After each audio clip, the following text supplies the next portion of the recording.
On va aller faire le voyage, monsieur Lost. Alors, je vous remets le ticket de train. D'accord? Ah oui. Billet en main, Marcel Loss, 82 ans, s'apprête à partir pour un voyage mémorable. Résident dans cette maison de retraite de Valenciennes, il est atteint de la maladie d'Alzheimer. Derrière cette porte, c'est toute une gare qui a été aménagée. Du guichet aux valises, tout pour donner à Marcel l'illusion du départ. Il va pas tarder. Accompagné de son aide-soignante, il embarque pour un voyage fictif de 15 minutes. Il part quand? Il va partir, là. Tout est prévu jusqu'au paysage qui défile. Marcel est ravi. D'ordinaire renfermé, il entame ici la conversation naturellement et les souvenirs remontent. Votre métier, c'était quoi avant? Moi, j'étais représentant chez Citroën. Donc, vous avez beaucoup voyagé aussi, alors? J'ai travaillé là 30 ans. 30 ans. Aucune destination pour ce voyage organisé. Ce décor de théâtre est en fait un dispositif médical très précis. Il y a un protocole d'éligibilité et un protocole de mise en place de la thérapie pour le résident et une mesure des effets que peut avoir la thérapie sur le comportement du résident. On est arrivé.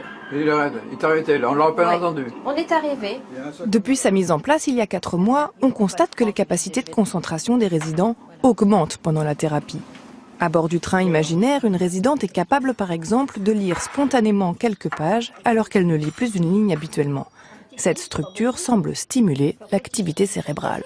Un neurone qui marche est un neurone qui vit. Un neurone qui ne marche plus est un neurone qui va dégénérer et qui va mourir.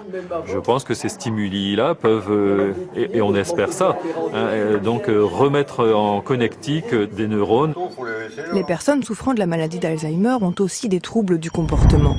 Pour le personnel soignant, ce voyage est un outil d'aide à la prise en charge. Ça peut être aussi un facilitateur de prise de médicaments ou de repas durant la thérapie, puisqu'on va échanger, on va avoir un lien social et on va inviter le résident, par exemple, à boire ou à manger, chose qu'il n'accepterait peut-être pas en unité normale. Est-ce que vous sentez bien? Ah oui, très bien. Cette thérapie représente un espoir pour la maladie d'Alzheimer. En Italie, où le concept est né, il a permis de réduire de 40% les médicaments pour ceux qui ont fait ce voyage chimérique. Et il y a aussi cet homme, somnambule, presque insomniaque, qui dans le train s'est endormi paisiblement.